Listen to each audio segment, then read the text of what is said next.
Very good afternoon to all the viewers. Welcome back to another episode of BW People HR Voices.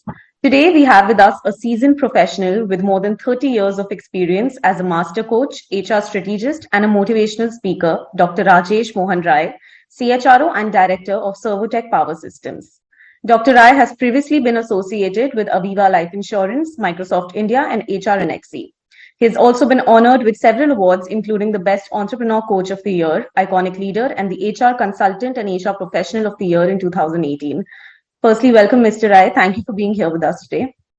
Thank you, Savi. Thank you so much. It's equal pleasure for me to be with you. So today, for the viewers, we're going to share a glimpse into progressive initiatives specifically for employees in 2023 and beyond. So Dr. Rai, let's start with understanding what does the term progressive initiatives imply? And when we compare it to the traditional practices, how is it different? How has it evolved over the years? Okay. So Savi, the progressive, as the word says, it is forward-looking. Right. Right? And it could be policies, it could be rules, it could be procedures, it could be projects, it could be any actions which are like forward-looking, and they are trying to bring about some change, whether it's social change, socio-economic change, and sometimes these progressive initiatives also lead to the political changes right. at a nation's level. However, we would restrict to our discussion to the social and economic level because we represent part of the industry. So it is the way we look at things. Like 20 years back, and the way we start looking. If we start seeing things today, you would find n number of things have changed. Right. Just to give you an example, 1975, you had to sign a check using only a fountain pen. Right. Today we don't even use the fountain pen. True. So these are some of those social changes or social, economic, financial changes which keep coming in. Right. And the traditional stuff, which has been, on the other hand, is slightly more constructive in nature, which was applicable 20 years back, or maybe 50 years back, or maybe 10 years back. Right. Today, it may not be applicable at all, but it may have its roots in the historical, cultural, or the conventional method that we have been using in the organizations. But they are slightly more, what we say, constructive, with a constraint, and the progressive initiatives are more flexible, more agile, more adapt to changes happening around us at a quicker pace. So that's how I would differentiate. Again, giving a very recent example, most of our conversation today happens on WhatsApp. 20 years ago, it wasn't. Today, I ask somebody to send that I would send you a text message sharing my email ID, and the person says, "Aap WhatsApp use nahi karte." That's how things have changed. Right. Yeah. Right. I completely agree with you, especially when today we are seeing so many technological advancements happening every day. It's very necessary that progressive initiatives are implied. But Dr. Rai, we want to understand what are some of the driving forces behind, adopting a more progressive approach, and also how does it prioritize employee well-being, the mental health of employees in general? See, Savi, I would I'll take you slightly back in the history. Right. When the Industrial Revolution was happening, it was only the hygiene factors which were taken care of. Right? Today, if we talk of that we are talking or providing all hygiene factors, you may find it a real challenge to bring good people on board. Right? Then, late 90s, early 20s, it became, hygiene and motivation. Today, we have three elements to it: hygiene, motivation, and aspirations of people who are coming on board. Right. So this is the transition which has happened. And the aspiration can be, if there are 300 people, there could be 300 aspirations. But how, as head of the organization, we have to, or for that matter, every leader in the organization has to ensure that this aspiration, starting from the hygiene to motivation to to aspirations are weaved in one single thread Right. without diluting the overall objective of the organization. Right. That True. cannot be diluted, right? Definitely. So when we talk of the motivation, we talk of initially we used to talk of, I'm like post-corona, it was the most talked about subject of mental well-being, Hmm. right? The organizations as the industry as a whole is moving not only the mental health well-being, but also the financial well-being, also the financial planning, the taxation, the legal help aid, the travel desks. So that I'm like those so-called mundane things in which I'm like your bandwidth may get choked. You have outsourced it to a person who's part of the organization. Right. I'm like I know n number of organizations, different shapes and sizes, which have a American Express travel desk, and they do all travel kind of support to everyone in the organization, even their families, and going beyond even their extended families. Right? I know organizations which have gone beyond the regular mental well-being, is of ensuring that there are people who feel empowered, who feel engaged, so that their contributions go up. I'm like, Right. n number of PSUs have started ensuring that the certain level and above to begin with, and now encompassing the entire organization, the employees' children are being given the career counseling. Hmm. Right? So these are some of those initiatives. Again, as we discussed in the previous question, the progressive. Right. It's just not. I mean, like you have to engage the body, mind, and soul of the employee to feel engaged and to contribute to the overall objective of the organization. It is this just finance is one part. Second thing, which is again driving, is the combination of three generations working in the same organization with different understanding of hygiene factors, motivation factors, and aspirations. Right. Right? The Gen Z, which is coming to the workforce, believes in instant gratification, immediate. I have done this. This is a special project I did. What else for me other than the salary? Right? And you ask the same question to the Gen X, he would say, that's what I am being paid for. True. Today we can agree on that today recognition is more important than rewards. Yeah. Definitely. So as we speak along the lines of employee assistance programs, commonly known as EAPs today, we talked about counseling, mental health counseling, as well as financial help and legal help as well. But what apart from this, what kind of initiatives is Servotech, taking up in this space? How are you helping the blue collar workforce? What kind of initiatives can be incorporated? See, if I talk of Servotech, just to give you an example, we have a huge budget for CSR. Okay. Huge budget. I mean, like, as compared to our size, right?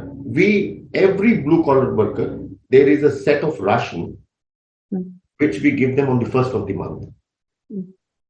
Right? This is other than their ESI, medical, PAF, and their regular salary and overtime. That's part of the CSR which we are doing. As an organization, to ensure that there is financial well-being, anybody who completes 1 year in the organization, again, I would emphasize, irrespective of the hierarchical level, an office boy to a senior vice president who completes 1 year is given ESOPs at 10% of their annual CTC. Right? At discounted price. I'm like, we have a policy in place. So we ensure that everyone is treated, because this is part of our the financial well-being. We are trying to help people create wealth for themselves, not just money, not just salary, right? Then we talk of when we talk of the employee assistance programs, we are ensuring that we have the the training needs or the development gaps identified. We ensure that everyone is provided with opportunities to improve their skills, right, and modify their attitudes, their behaviors. So we use different kind of psychometric tools to ensure that on the behavioral side, and then the skill metrics on one side, so that we create a very beautiful, engaging development journey for people, and link it to the deliverables by them. It's just not a good feel-good factor. It's not a tick mark activity for us.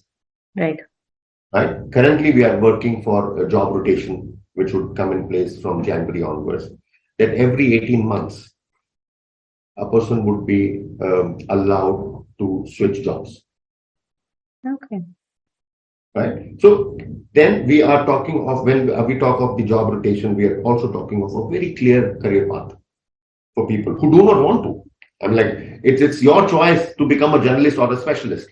So if you want to be a quality specialist or a production specialist, that option is available with you, right? So the complete clear career pathing, there is a very intense, what we say, performance dialogues or performance feedback dialogues keeps happening at our managers level and director level, so that we ensure that once, because it also helps us to understand the aspiration of people. Right.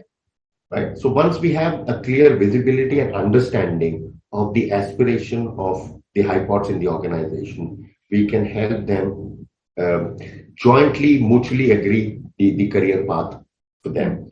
Again, when we talk of some of other things, again, as I said, I'm like the skill development, the employee engagement, as I said, ration, ESOPs, training.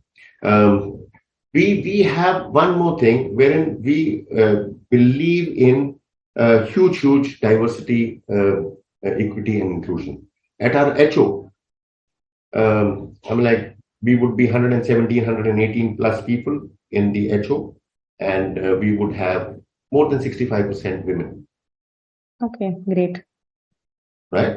And it's just not that they are telephone operators. Starting from our director sales and marketing. To a telephone operator, you can have my head of talent acquisition is a lady. My entire talent acquisition team is women. What about when we talk about board? We see, when we talk about the boardroom, we see quite in numbers, it's women representation is less at the board level. So how can that representation increase? See, you may find me slightly off track, but one man can bring horse to the water, 20 can't make it rain. There is available from different organizations, like we have Institute of Directors and then Directors Institute International, you have IICA and Institute of Corporate Affairs. They prepare everyone to become independent directors or directors.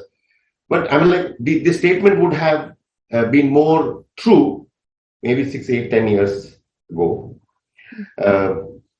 And then as compared to today, there are out of the 3 full-time directors in our company, 1 is women. Right? Out of the 6, 3 independent directors we have, 6 basically एक ही हैं, but 3 full-time directors, 1 is lady who also heads our sales and marketing. This I would say, when in 2008, 9, 10, when that bubble had burst, Goldman Sachs, etc., you would find that there were many women leaders from ICICI had moved. So once upon a time, you would find Chanda Kochar was heading ICICI Bank, Shikha Sharma was leading Axis Bank, Kalpana Marporia was leading JP Morgan. You would find, and certainly not to forget Ms. Bhattacharya as the chairperson of SBI. I have been fortunate to know Ms. Alka Mittal, who retired as the chairperson of ONGC. The first women chairperson of ONGC. So 20 years ago, that statement was more true. Today, it is true, but it is very fast. The women are also participating at the board level. Right. So, sir, you also earlier mentioned about skill metrics. Yeah. So, this is one indicator when you are trying to assess the upskilling and the reskilling process at the organization. But what about the other progressive initiatives? Can you name other progressive initiatives? What are their KPIs, their metrics? How are you assessing them? And also, talking about the outcomes and the result, how are they different? Have they progressed if we compare it to when traditional practices were happening at organizations? First, the answer is yes. things have changed, and they have changed for better. Right. Right? Now, if you talk of the KPIs, which how we measure the overall impact of the progressive initiatives or the skill metrics. So the most common thing is what we call it as an employee engagement survey, and not an employee satisfaction survey.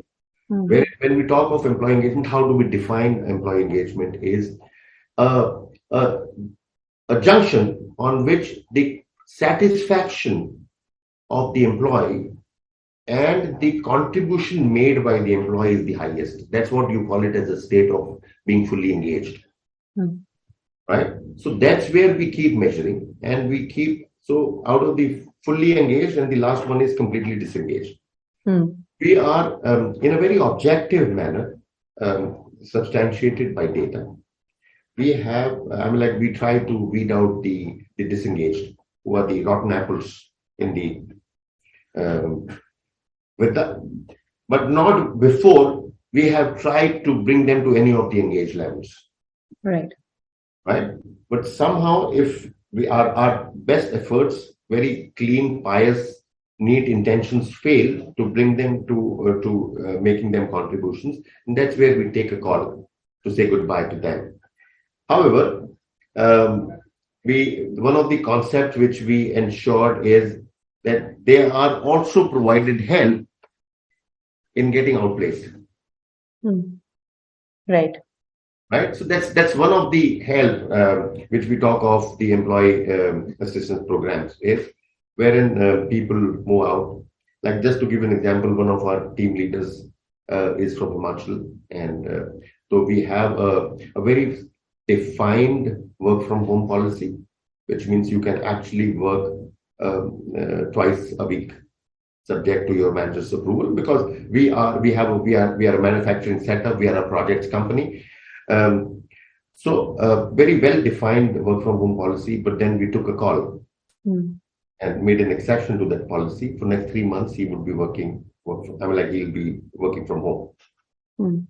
So when you talk about the manufacturing setup, I'll come back to skilling. So when we talk about the manufacturing setup, there's a diverse, kind of employees that are working with you. There must be cultural barriers, language barriers as well. So how do you overcome that? Do you think incorporating regional content in learning and development courses is important today?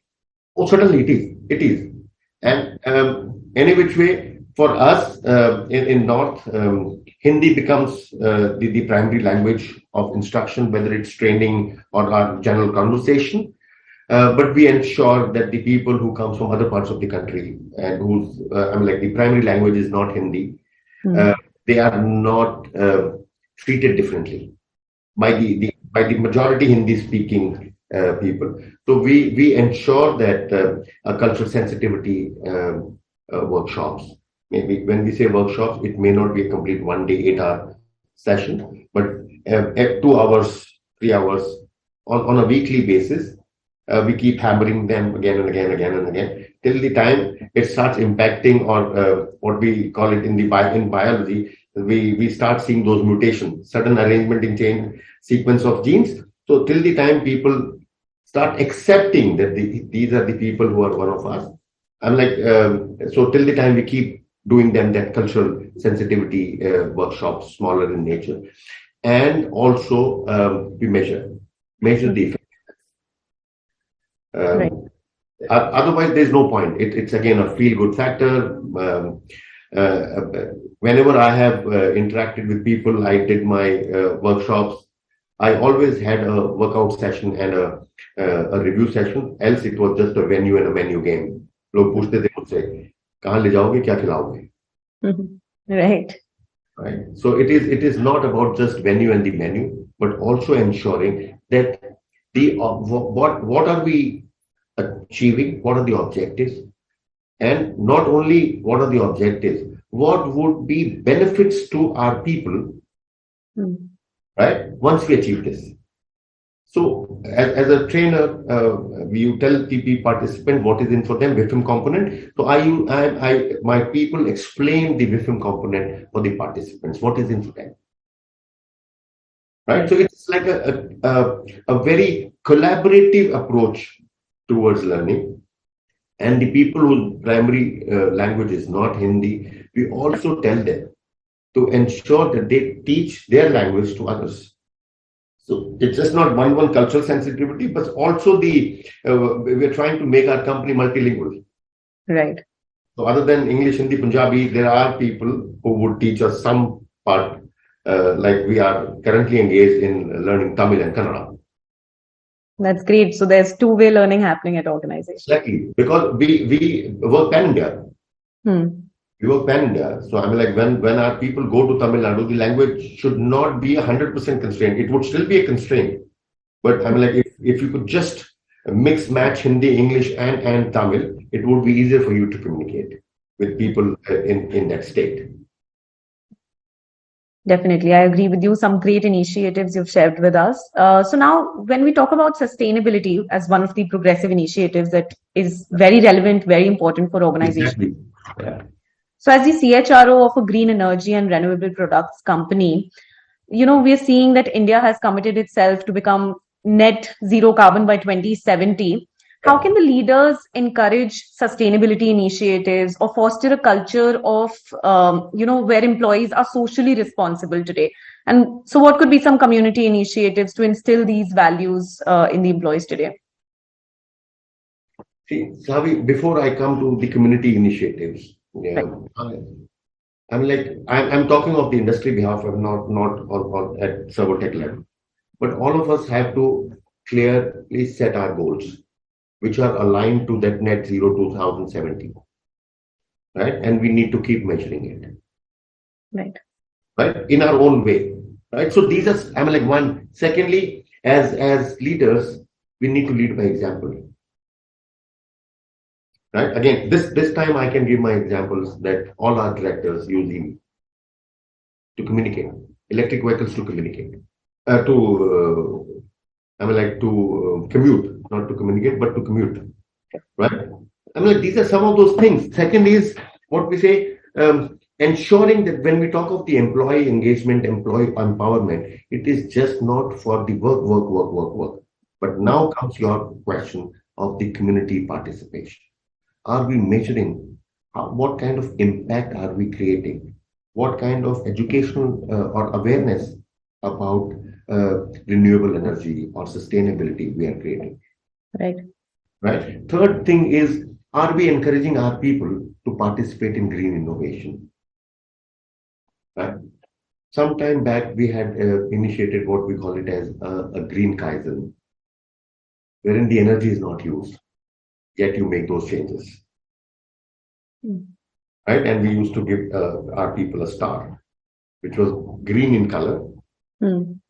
So Kaizen, where the energy was required, was given a golden star. But when the people were doing green Kaizen, they were given a green star, just to ensure that people know that this guy has proposed, which has been accepted by the organization as a Kaizen where no energy is required. Now, we also need to start early.